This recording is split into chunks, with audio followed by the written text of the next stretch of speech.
देखिए, कल मैं संतृप्त हाइड्रोकार्बनिक यौगिक पढ़ाए थे। आज मैं आपको असंतृप्त हाइड्रोकार्बनिक यौगिक के बारे में बताएंगे। तो पहले हम जानते हैं कि असंतृप्त हाइड्रोकार्बनिक यौगिक का मैं परिभाषा लिख देते हैं, उसके बाद आगे की तरफ से चलते हैं। ठीक है ना। देखिए, जब हाइड्रोकार्बनिक यौगिक में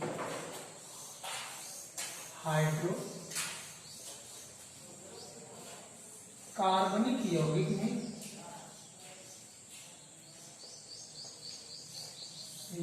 में उपस्थित कार्बन प्रमाण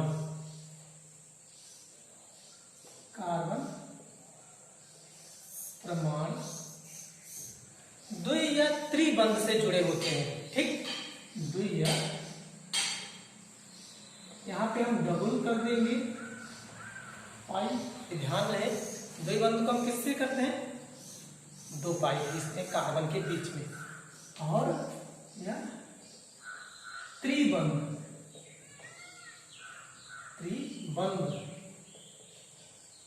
यहाँ पे क्या लिख देंगे हम? 3 पाई खींचेंगे। त्रिबंध से जुड़े होते हैं, त्रिबंध से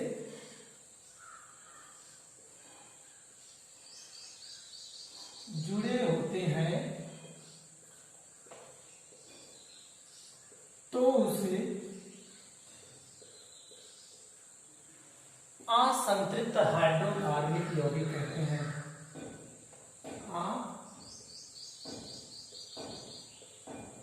असंतृप्त हाइड्रोकार्बनिक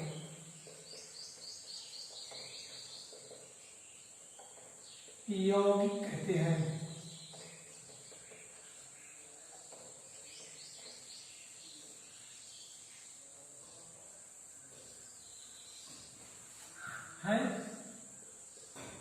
ठीक है। तो इसका मतलब जो संतृप्त था वो किससे जुड़ा हुआ था? एकल बंध से जुड़ा हुआ था। और यहाँ पे क्या है जो है वो हमारा किससे जुड़ा है? 2 या त्रिबंध से जुड़े हैं। ठीक है ना। तो इसके आधार पे हम जो है यहाँ पे कह सकते हैं, जब हाइड्रोकार्बनिक यौगिक में उपस्थित कार्बन प्रमाण द्वि या त्रिबंध से जुड़े होते हैं, तो उसे हम क्या कहते हैं? उसे कहते हैं असंतृप्त हाइड्रोकार्बनिक यौगिक कहते हैं। जैसे एग्जाम्पल के रूप में मैं आपको बता दें, मैंने बताया था कौन सा? एथीन, जो मैंने आपको सूत्र बताया था C2H4। इसकी संरचना क्या हो जाएगा? या करके यहाँ पे कर सकते हैं, क्या हो जाएगा यहाँ पे? CH2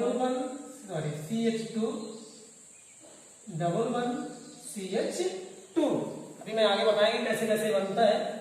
और दूसरा एग्जांपल, ये तो हमारा द्विबंध का हो गया। देखिए यहाँ पे 2 पाई है, तीसरा मैंने 2 पाई खींच दी है। आगे चलते हैं, क्या हो जाएगा? एथाइन हो जाएगा। एथाइन के लिए हम एग्जांपल हो जाएगा हमारा C2H2, या करके हम लिख देंगे यहाँ पे, या करके यहाँ लिख देंगे CH, फिर 111CH। ठीक, अब देखिए यहाँ त्रिबंध हो गया। ये तो हमारा क्या हो गया? हाइड्रोकार्बनिक यौगिक। इसके आगे मैं आपको नेक्स्ट संतृप्त और असंतृप्त के बाद में आपको चाहते तो मैं इसके आगे, जैसे संतृप्त हो गया, संतृप्त का क्या हो जाएगा यहाँ पे? क्योंकि संतृप्त में कैसे जुड़ता है? एकल बंध से जुड़ रहा है। संतृप्त हाइड्रोकार्बनिक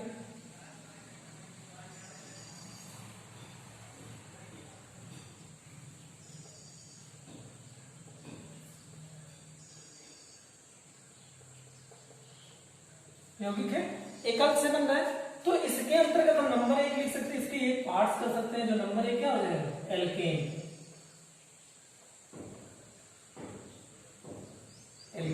ठीक। और असंतृप्त देखिए 2 और त्रिबंध, तो इसमें असंतृप्त में हम क्या लिख सकते हैं?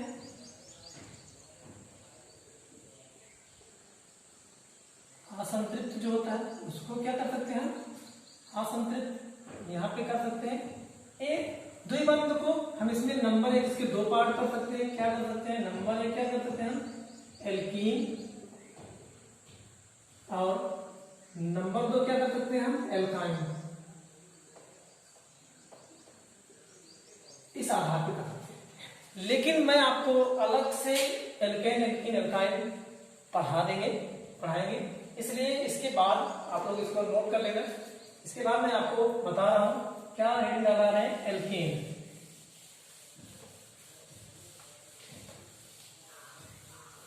क्या करेंगे हम, एल्केन हेडिंग डाल देंगे,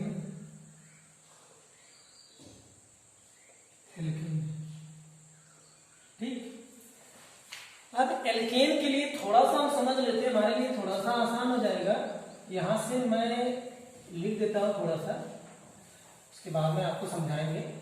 यहाँ पे मैं कर देता, कार्बन का जो कार्बनिक यौगिक में उपस्थित कार्बन का जो नाम है उसके आधार पे करते हैं। यहाँ C1, अगर एक कार्बन है तो इसको हम कहते हैं मेथ, और 2 कार्बन है C2 तो इसे हम कहते हैं एक। इतना आप जानते रहिए, आपके लिए ज्यादा आसान है। 3 कार्बन है तो प्रो, और 4 कार्बन है तो ब्यूट, 5 कार्बन है तो क्या कहते हैं इसको, पेंट, 6 कार्बन है तो क्या कहेंगे हम, हेक्स, और 7 कार्बन है तो क्या कहेंगे, हेक्स, और 8 कार्बन है तो इसको क्या कहेंगे, 8, और अगर 9 कार्बन है तो क्या कहेंगे, नॉन,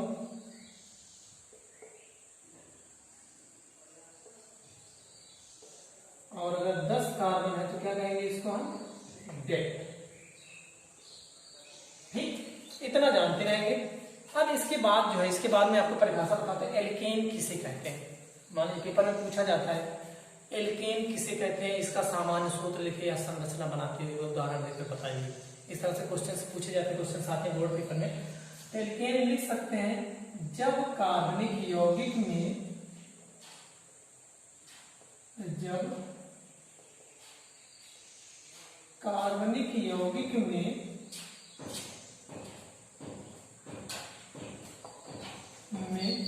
उपस्थित सभी कार्बन परमाणु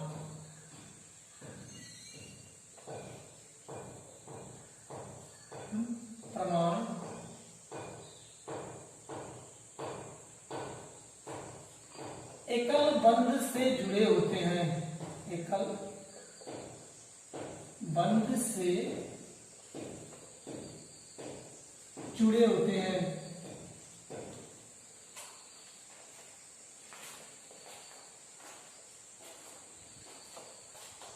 ठीक, जब कार्बनिक यौगिक में सभी कार्बन परमाणु किससे जुड़े होते हैं, एकल बंध से जुड़े होते हैं, तो उसे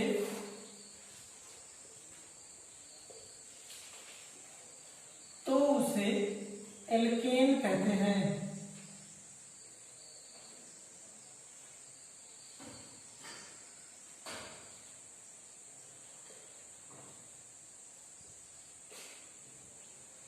ठीक, इसका सामान्य सूत्र या हम लिख सकते हैं, इससे प्रदर्शित करते हैं, इसे R सिंगल वन R से प्रदर्शित करते हैं।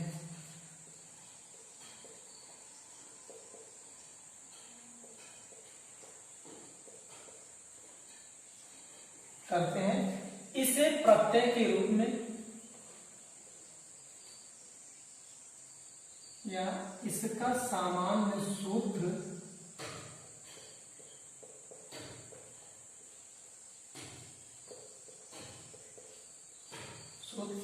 ब्रैकेट में CnH2n प्लस 2 होता है। इसे प्रत्यय के रूप में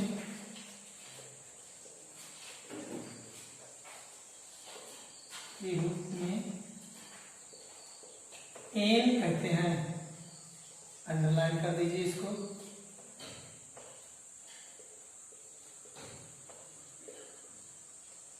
ठीक, देखिए दो चीजें, पहली चीज ये है कि यहाँ पे जो है हमें सामान्य सूत्र जो मस्ट है, सबसे बड़ी चीज है सामान्य सूत्र पूछा जाता है कैलकुलेशन का सामान्य सूत्र क्या होता है, ठीक है। और दूसरी चीज क्या है, इसे एम और ए इतना पार्ट अगर मुझे पता है तो हम आईपीएसी नाम इसका बहुत प्रेम से निकाल सकते हैं कि आईपीएसी नाम क्या होता है। तो सबसे पहले हम मान लीजिए ये सामान्य सूत्र को लिखते हैं, कैसे नामकरण किया जाएगा। कि मान लीजिए है CnH2n प्लस ए है, ठीक। और यहाँ पे मान लीजिए मैं ले लेता हूँ एक 4 ले लेता हूँ, या फिर हम ले लेते हैं 5 ले लेते। देखिए 5 हम मान लेते हैं, यहाँ पे n बराबर क्या मानते हैं 5, n बराबर 5 मान लेते हैं, n बराबर क्या मान लेंगे 5। अब जब हम n बराबर 5 मानेंगे, ठीक है, n बराबर 5 मानेंगे तो यहाँ जितने n है सी n है, n के स्थान में क्या रख देंगे भाई 5 रखेंगे। अब h है, यहाँ h लिखेंगे और यहाँ पे 2 गुणे 5 है, यहाँ पे क्या कर देंगे 5 कर देंगे और फिर प्लस क्या कर देंगे यहाँ पे 2। कोई दिक्कत नहीं है, थोड़ा सा इसे और सॉल्व करेंगे, यहाँ पे करेंगे क्या हो जाएगा हमारा, आगे हम हल करेंगे यहाँ पे। तो इसके स्थान पर क्या कर सकते हैं C5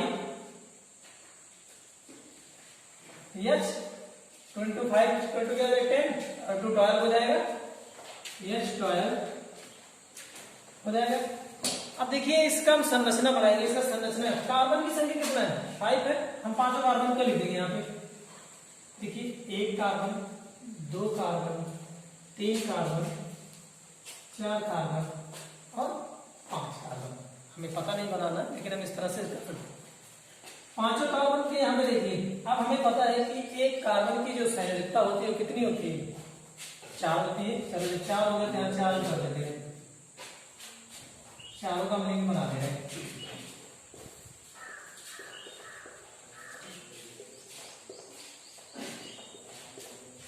ठीक, अब ये चारों कार्बनों को हम अपने आप से एक दूसरे से क्या कर देंगे जोड़ देंगे, क्योंकि यहाँ पे क्या है बधे हुए हैं। अब चारों एक दूसरे से क्या कर दे रहे हैं जोड़ दे रहे हैं, सिंपल सा है, कुछ करना नहीं इसमें, जोड़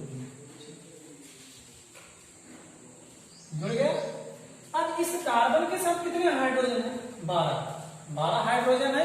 इन 12 हाइड्रोजन को हम 1 2 3 जोड़ 4 5 6 7 8 9 10 11 12 बचा हुआ।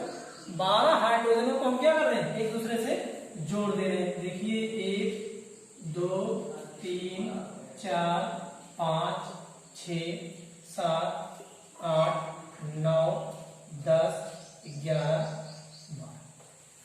12 हाइड्रोजन जुड़ गया। अब 12 हाइड्रोजन देखिए, अब आगे इसकी प्रोसेस है, प्रक्रिया सारे हमने जोड़ दिए 12 हाइड्रोजन जो थे हमारे पास, नीचे कर दे रहे हैं इसको। अब देखिए इस कार्बन के साथ कितने हाइड्रोजन है 3, इसलिए इसको हम इस तरह से लिख सकते हैं CH3। अब इसके बीच में एक कार्बन है, यहाँ पे हम एक कार्बन कर दिए। इस कार्बन के साथ कितने हाइड्रोजन है 2, इसलिए क्या कर दे रहे हैं यहाँ पे 2।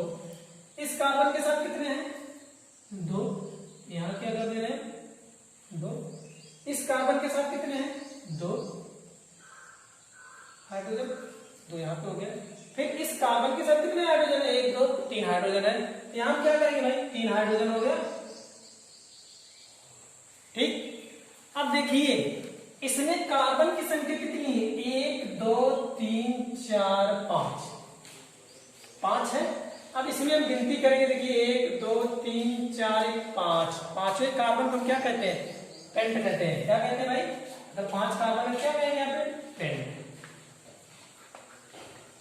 ठीक, अब देखिए इसमें हमने लिखा है एकल बंध से जुड़े होते हैं, ये सारे किससे जुड़े हैं एकल बंध से। देखिए अभी संतरी को मैंने बताया था एकल बंध से जुड़े हैं, तो यहाँ पे हम क्या कर देंगे प्लस इन, सबको संरक्षित आता है, इसलिए यहाँ पे क्या हो जाएगा पेंट धन एक बराबर क्या हो जाएगा